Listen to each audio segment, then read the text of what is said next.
keluarkan untuk di krisis Laut Cina Selatan, saya dah jawab. Memang itulah. Kerana burden dia adalah mereka membelanjakan jumlah yang besar, 84 bilion jumlah operasi tunai sahaja bagi tempoh berada di sana. Dan mereka telah membelanjakan 2 trilion USD. Maksudnya ni, duit Amerika belanja selama 20 tahun tu, gali semua hasil bumi baru cover separuh. 2 trilion US belanjakan. Daripada mula perang pada bulan November 2001, sampailah dia berundur yang berakhir 31 Ogos tu tuan-tuan, dia dah belanja 2 trilion. 330 ke 340 bilion ringgit Malaysia. Berarti 1 tahun belanjawan negara Malaysia tu digunakan oleh Amerika untuk tunaikan saja operasi tunai dia di Afghanistan. Itu pun kerajaan yang dia bantu 20 tahun untuh begitu saja sekelip mata. Belum sampai tarikh matang dia nak berundur September 11 ni, 11 hari bulan September, dia dah jatuh 16 hari bulan Ogos. Berarti memang dia nak tumpukan keseluruhan kekuatan dia di Laut Cina Selatan kerana dah tak relevan untuk memerangi teroris Islam. Kerana gerakan teroris Islam hampir lumpuh. Semua negara-negara Islam yang berperanan besar telah pun dilumpuhkan dalam Arab Spring. Berarti Amerika dan juga Israel boleh berehat sedekat atau 2 dekad. Hingga yang ada sekarang pun Iraq terus hidup dengan kais pagi, makan pagi dan sabung nyawa untuk mengekalkan kestabilan politik. Mereka telah memusnahkan Syria. Syria memerlukan lebih sedekat kalau dia kembali nak menjadi sebuah negara stabil yang boleh menimbulkan ancaman pada Israel. Itu kejayaan mereka dalam Arab Spring. Mereka telah berjaya memecah belahkan kolonialisasi, memecahkan 4 puak di dalam Lubnan. Berarti hanya tinggal Hizbollah yang sangat lemah. Habislah. Berarti Amerika tahu Islam hanya akan kembali kuat 20 tahun daripada akan datang. Kerana mereka telah berjaya memusnahkan Iraq. Mereka dah berjaya memusnahkan Syria. Mereka berjaya pecah belah dan saya rasa secara kekal Lubnan kepada 4. Mereka telah menjatuhkan Libya, Muammar Gaddafi. Mereka telah berjaya menjadikan Maghribi dan Tunisia dan Algeria yang akan menandatangani perjanjian mewujudkan sebuah negara Israel merdeka. Naik adalah Islam, kan dia kata map Pentagon. Jatuh komunis, apa yang Pentagon nak umumkan? Islam. Iaitu melemah dan menguasai keseluruhan negara Islam kerana Islam adalah ekonomi minyak. Dia dah berjaya. Sekarang dia pindah jatuhnya lampu Islam ni, di mana mereka mengundur dan meninggalkan negara-negara Islam yang mereka musnah dan kucak-kacirkan. Mereka akan pergi pula ke China. Sebab tu kalau saudara tengok kan, semua orang bagi tahu kenapa Kamala Harris naik presiden tengah-tengah perang tinggalkan Afghan tu tuan-tuan. Perang Afghan kecoh, rakyat dia belum selamat, dia dah sampai Singapura dengan Vietnam. Kerana lawatan ke Singapura, kerana Singapura adalah base camp terkuat Amerika di Asia Tenggara. Berarti Singapura akan memberi apa-apa saja. Singapura akan memberikan apa-apa saja. Untuk mendapatkan spread hanyalah Vietnam. Jadi Kamala Harris datang, dia jumpa partner dia yang paling kuat di Asia Tenggara, yang dia boleh gunakan apa saja untuk Singapura bermainkan peranan, terutama dalam ASEAN atau apa saja. Yang kedua, dia pergi kepada negara yang paling mudah untuk dia cucuk, iaitu Vietnam.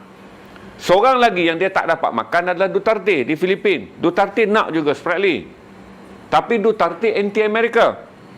Jadi tak ada orang yang boleh tembus. Kalau Kamala Harris pergi berjumpa Duterte, kemungkinan lagi awal akan dah malu dah. Duterte akan kata, dia orang datang nak minta balik Cubic Bay untuk buka pangkalan tentera. Ini satu lagi pembulian kepada rakyat Filipina. Jadi kerajaan Joe Biden tak nak ambil risiko dimalukan oleh Duterte. Walaupun Duterte adalah salah seorang lagi yang boleh mereka hasut untuk berperang dengan China. Tapi mereka tak boleh pergi pada Duterte kerana Duterte kelihatan sangat arrogant. Dan Duterte kelihatannya mau membina sebuah Filipina tanpa pengaruh mana-mana kuasa besar. Jadi dia pergi ke Vietnam.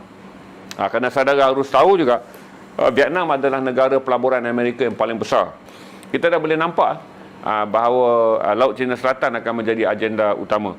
Saya fikir salah satu yang menyebabkan Kamala Harris tak pijak bumi Indonesia adalah kerana sentimen.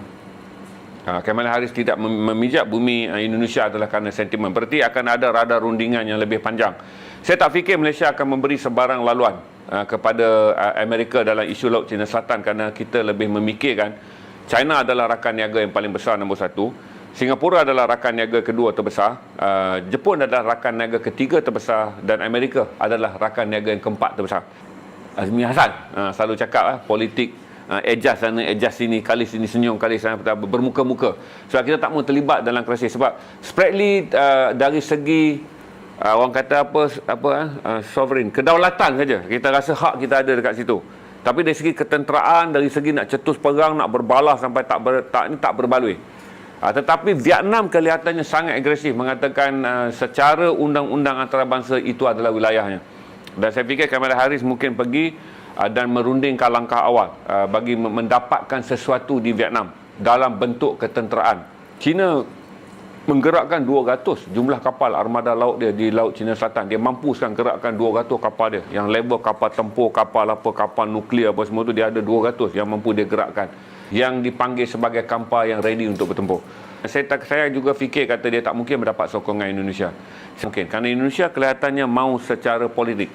Dia kata selepas ni dia kalau boleh dia tak nak lagi, dia nak gazet di peringkat antarabangsa. Laut yang menghala ke dalam negaranya tak dipanggil lagi Laut Cina Selatan. Macam kita lah. Kita berdiri dekat Terengganu, dekat pantai Kelantan tu, kita kata menghadap Laut Cina Selatan. Jadi secara psikologi, Indonesia mengatakan besarlah kepala China. Kerana di pantai kita pun kita sebut itu laut dia. Maka Indonesia nak semua wilayah dia selepas ini yang menghadap kepada Laut Cina Selatan akan menyebutnya sebagai Lautan Natuna.